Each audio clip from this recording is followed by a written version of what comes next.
What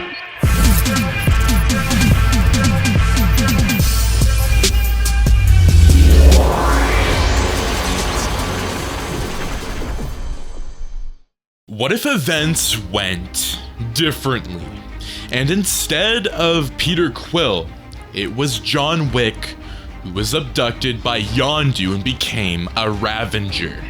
Welcome back, my fellow watchers of the multiverse, to another thrilling what-if scenario.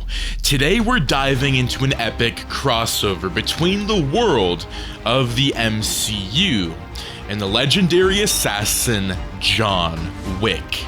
Imagine a universe where John Wick's lethal, unlikely hero fare in the galaxy's most dangerous missions. Would his unmatched combat abilities make him a top Ravager? Or would his dark past bring new challenges to the crew? Let's explore a world where we have a John Wick variant thrusted into the chaotic life of a Ravager and see how this alternate scenario unfolds. But before we embark on this journey, if you enjoy diving into the infinity of possibilities of the multiverse, consider supporting my work on Patreon and Substack. For exclusive perks and different videos, your support really allows me to create more content and dive deeper into these what-if scenarios and push the boundaries of my imagination. So thank you for being a part of this adventure with me, and let's dive into the fascinating world of what if. Now, Yondu is not the perfect example of a father, but he certainly was a darn good daddy. At least when it comes to Peter Quill, that is. But what if the leader of his own Ravager clan abducted the wrong boy that night, 26 years ago? Will John Wick be able to overcome the many obstacles that will be thrown his way, even if they are of the extraterrestrial? Location: planet Morag. Time: unknown. Flying through the dark skies of the abandoned planet, a lone ship hovered high above the jagged cliffs of Morag as its pilot searched for a good place to land. Once he spotted a small clearing nearby, the pilot settled his vehicle on the planet's surface, careful to avoid the powerful bursts of water coming from below. The pilot stepped out of his ship, which he had named the Belarus, and began his exploration of the planet. The man's boots stomped across the dark land, and the tails of his black trench coat blew in the harsh winds. Upon the pilot's head was a helmet that resembled a gas mask, and it provided the user with a supply of oxygen and protection from toxic environments. And considering how Morag has been abandoned for some time, the helmet was more than likely needed. Pulling something from his pocket, the man held up a small sphere, which quickly illuminated with blue light. He took a few steps forward, and soon the light's true purpose was revealed. Within the sphere's rays, holographic images of unnamed figures appeared. They were remnants of Morag's past, its citizens casually going about their days, unaware of the terrible future of their world. Multiple people walked past the pilot, until he could spot a young girl within the crowd, happily playing with her dog. The man paused at the scene and watched as the girl hugged her pet, with a loving smile on her face. It was sweet, but irrelevant to the pilot's mission. He placed the sphere back inside his trench coat and proceeded towards the ruined building before him, an ancient temple that is said to hold an important artifact, which was the pilot's target. Going through the temple's entrance, the man pressed a small button on the side of his helmet, and the headgear gradually disappeared into his right earpiece. The air quality within the temple was much better compared to outside for some unknown reason. The temple itself did give off this mysterious aura. The man's black shoulder-length hair cascaded on the sides of his face, and a beard had formed around the bottom half of his visage. His dark brown eyes carefully examined his surroundings while grasping onto the handle of his signature weapon, an elemental blaster which was used for easy and quick kills. one bullet and the target was down for good. As someone who was often called Death Incarnate, it was fitting. But when he was not out doing mercenary work, he was simply a man. And John Wick was the alias he preferred to go by. When he was only a child, Jardani Jovanovic was orphaned after his parents died in a terrible accident. The boy found himself alone, but that night, when he was looking up at the stars, a miracle happened. A light descended upon Jardani and he was pulled into the skies like God had come to collect him, so he may join his family in the afterlife.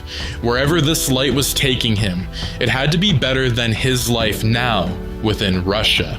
Right? And that was the night he met his new family and started his new life as a member of the Ravagers. The young Jardani, who later adopted the name John Wick, had grown into a man feared among the cosmos as a killer for fire, but it was more of a side job compared to his work as a mercenary for the Ravagers. Even so, his reputation was known to many far and wide due to how well John completed his contracts.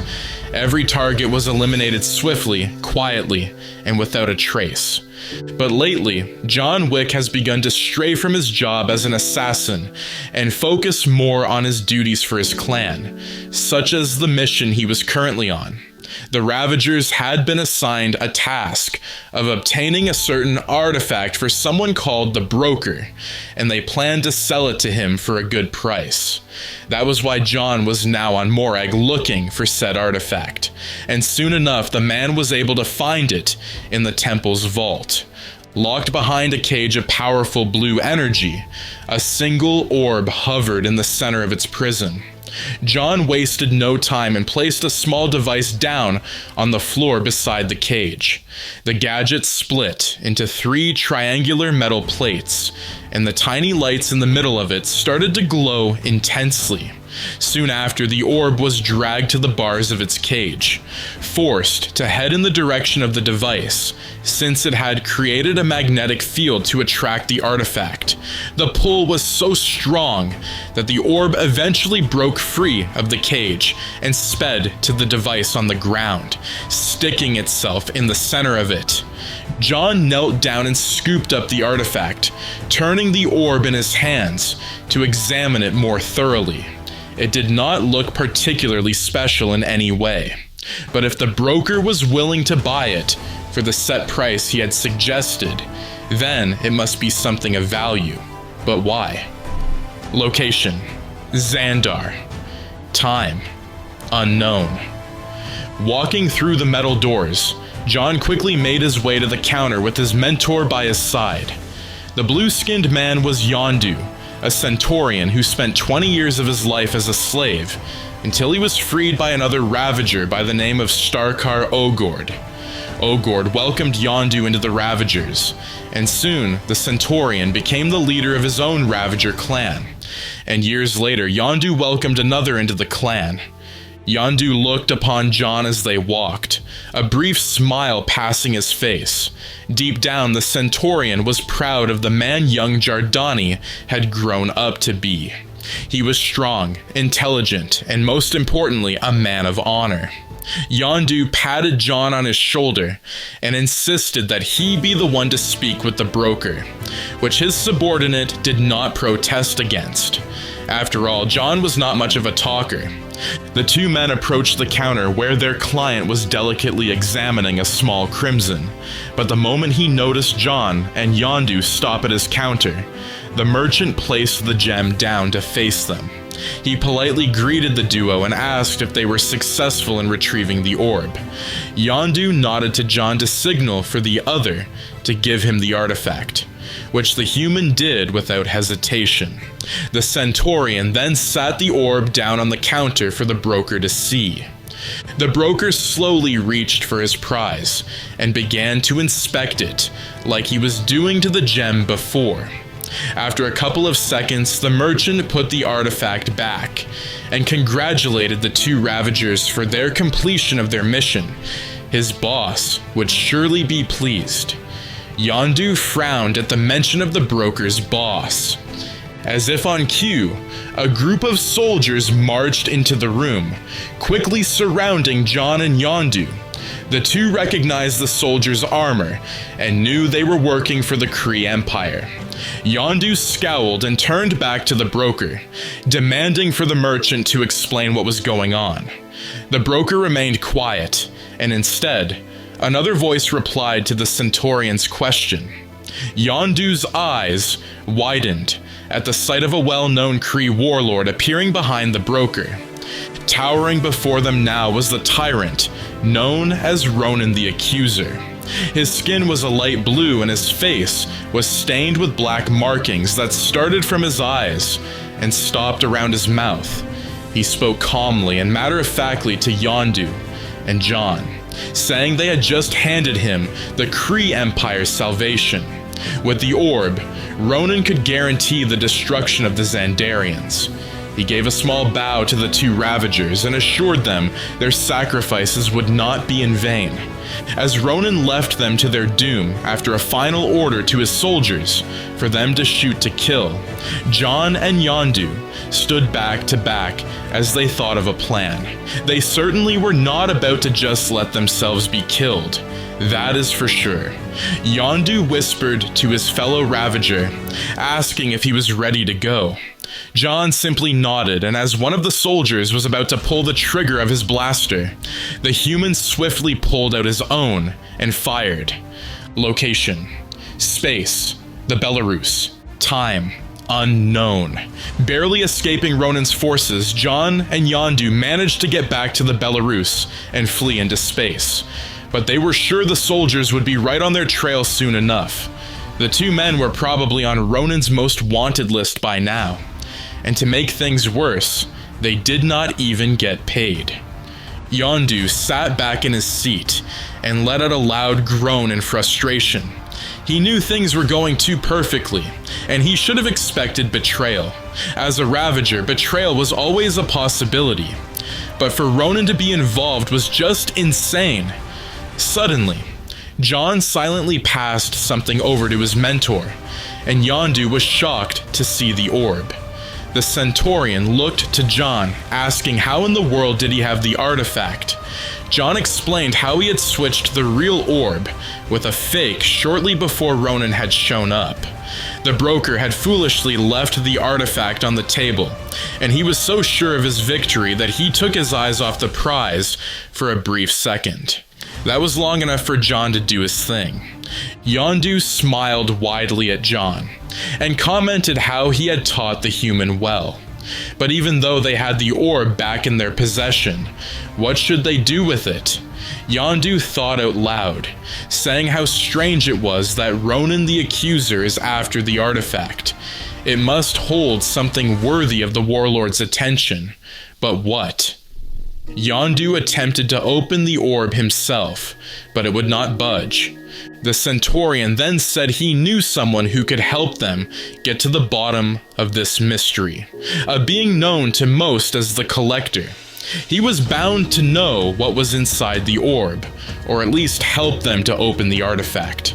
John suggested they contact the other Ravagers of their clan, but Yondu quickly decided against the action. For now, it was better that no one knows their whereabouts, and the less the other Ravagers knew, the less likely they were to be put in danger. John nodded in agreement. Their top priority as of now was to find out what the orb was containing. But no matter what the artifact's contents were, the duo were going to make sure it did not get into Ronan's hands. Think of it as revenge for the tyrant, wanting John and Yondu dead. Location: nowhere. The Collector's Museum. Time: unknown. Entering the intergalactic vault, John and Yondu were greeted with the sight of various exhibits. There were unknown artifacts, different species of plants, and horrifyingly enough, actual people and animals trapped in glass cages, displayed for the whole world to see. In one such cage, there was a brown dog wearing an astronaut suit. Why was it wearing an astronaut suit? No one may ever know. But what John did know is that he felt bad for the imprisoned animal. The man reached a hand out to the cage, but Yondu grabbed his shoulder and steered him away. The Centaurian was quite aware of John's adoration for dogs, and he was reminded of an incident where one of his pupil's clients was a dog abuser. The job was completed successfully, of course, but the client did not exactly live long enough to enjoy the news. Yondu had asked what happened to the guy, but John never gave him an answer. Maybe that was for the best. A Krylorian attendant named Karina introduced her master to John and Yondu with a bright smile on her face. But she was not fooling anyone with her fake smile. Ignoring Karina for the moment, John and Yondu focused on her master, Tanalir Tyvan, aka the Collector. The man sauntered towards the duo, his fur coat dragging behind him, and stopped before John and Yondu. Tyvan looked upon his guests with an almost disgusted expression, and he commented on John's black trench coat, saying he would look much better in one of those classy suits he had seen from Earth. John, of course, ignored the comment and instead held out the orb for the Collector to see. Excitedly, Tyvan took the artifact from John and somehow knew it was from the planet Morag. He himself has actually been wanting to get his hands on it for a while now, so to have the orb in his hands was incredible. John quickly reminded the Collector that the orb belonged to the Ravagers, and that if he dared try to steal it from them, he would regret it. The Collector chuckled and waved a dismissive hand, and assured the human he would play nice, not waiting for things to escalate between his subordinate and Tyvan. Yondu explained to the Collector how they were just here to figure out what was inside the orb. The Collector agreed to open the artifact, but only because he too wanted to know of its contents. Tyvan brought the orb to a strange machine, which resembles two arms with metal plating, and placed the artifact in the center of the limbs. The arms grabbed the orb and furiously began to spin it in place, taking care of each small mechanism that was colored to and keeping the orb closed. As the device did its work, multiple holographic images emerged from within the artifact, and John, Yondu, and Tyvan observed the images. But while the two Ravagers had no idea what the holograms were depicting, the Collector recognized images of the Infinity Stones, 6 powerful gems that were tied to different aspects of the universe: space, time, mind, soul, reality, and power. When the orb was finally opened, Tyvan shouted in glee at the sight of an Infinity Stone. The Power Stone, to be exact. The violet gem glowed, and the holographic images disappeared one by one. The Collector stared in absolute awe at the Power Stone for a moment, and when he was able to find his voice again, he started shouting random numbers at Yondu. Price numbers. The Collector was looking to, well, collect, and the Infinity Stone before him had become his next target. While he discussed payment with Yondu, John noticed the way Karina was also gazing at the stone. He soon met eyes with the pink alien, and slowly shook his head, knowing what Karina planned to do. Unfortunately, Karina disregarded the human, and she suddenly darted to the Power Stone. John, however, was one step ahead, as he took out his blaster and fired at Karina. The girl immediately went down, falling onto her back with a thud. The noise drew Yondu and Tyvan's attention over to John, who was immediately by Karina's side, checking her pulse. But he froze when he did not feel one. Yondu went straight to John while the Collector stood where he was, appearing nonchalant, despite his attendant being harmed. He did ask John if Karina was dead, and when the human answered yes, Tyvan had the nerve to laugh. Tyvan said John could leave the body for his new slave to clean up if he desired, but while trying to stay composed even with his anger gradually rising, the human insisted he get rid of Karina himself. He had murdered her, so it was only fair he took care of the girl's body.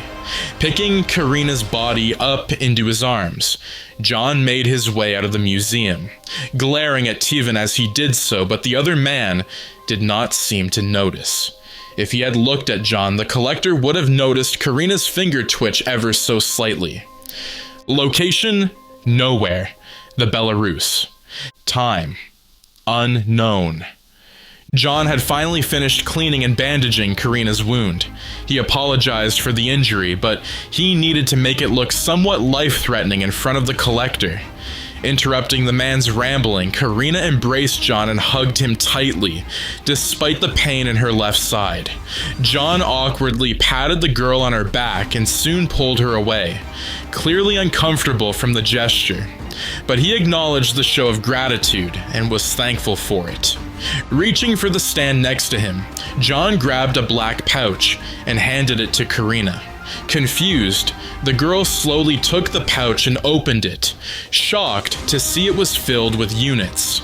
Units were the main currency of many worlds within this universe, and considering how much of the currency John had given her, Karina would be set for a while. But while she was grateful for the money, she politely declined the money and tried to hand it back to John. But the man refused to take them, and instead offered Karina an ultimatum. Either she takes the units or John would throw them out the ship, and some lucky citizen of nowhere would get their hands on it. Karina smiled, even though John was being incredibly serious right now, and soon nodded her head, agreeing to hold on to the money for herself. However, even with all this money, the Krylorian was not sure of what she should do next. As she thought, Karina and John heard an explosion go off, and the two ran straight to one of the windows of the ship to see what was going on. In the distance, a huge trail of smoke could be seen behind a few buildings, and people were screaming and fleeing from the destruction.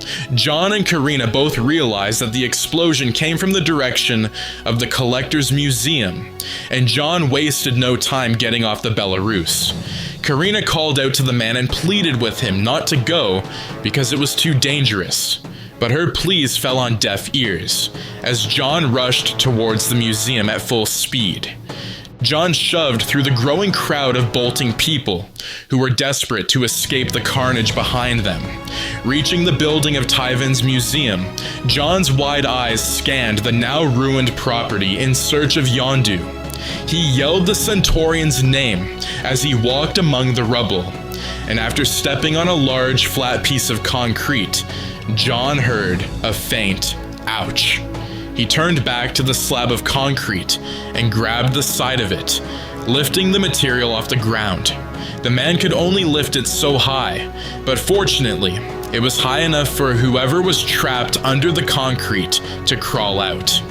Once they were safe, John was relieved to see Yondu on the ground, injured but still breathing. John knelt down beside Yondu and helped the man to a sitting position. Yondu held a hand to his mouth as he let out a few coughs, the oxygen suddenly returning to his lungs after being trapped for so long. When he was better, the Centaurian told John that he and the Collector were attacked out of nowhere and he lost the Power Stone. John could care less about the stone right now, but he wanted to know who had attacked his mentor. As if to answer his question, the man felt a heavy hand on his shoulder, but the air around John started to feel heavy as well, and he was finding it harder and harder to breathe. He slowly turned his head to face the owner of the hand, now on his shoulder. And to say that John was not expecting to see a purple giant would be an understatement. Surprisingly, the giant thanked John and Yondu for their services, saying they made his job of obtaining the Power Stone much easier. The being introduced himself as Thanos, and as payment for getting the stone for him, he would spare the two Ravagers' lives. But if they happened to meet again, the Mad Titan could not guarantee they would be spared a second time. Thanos began to walk away and ignored John's demands for him to stop. When Thanos disappeared into the shadows, John was left with an unconscious Yondu in his arms, who was bleeding out from a wound in his shoulder. But once Yondu was taken care of, John was going after Thanos, and he was not only going to take the Power Stone, but the Mad Titan's life as well. And that is going to be it for this what if scenario of what if Yondu had abducted John Wick in the MCU timeline. Now, what would happen if John Wick was in the MCU, and now he's going after the Mad Titan Thanos? Would you guys like to see a second part of this series? It's a very interesting storyline where John Wick becomes a Ravager, he goes through these different events, it's very interesting, and I'm very glad to finally have done a John Wick MCU crossover instead of a multiverse scenario, because I did another one way back, and that one I believe was The Punisher versus John Wick, but this one was in my head and I really wanted to get this one out, so I can't wait to see, the comments and see what you guys think about it. But that being said, my fellow watchers of the multiverse, if you guys are new around here, I would highly recommend to subscribe, like, share, and turn those notifications on so you and your friends are up to date with the latest content. But thank you guys so much for tuning in, and have a fantastic day. Peace out.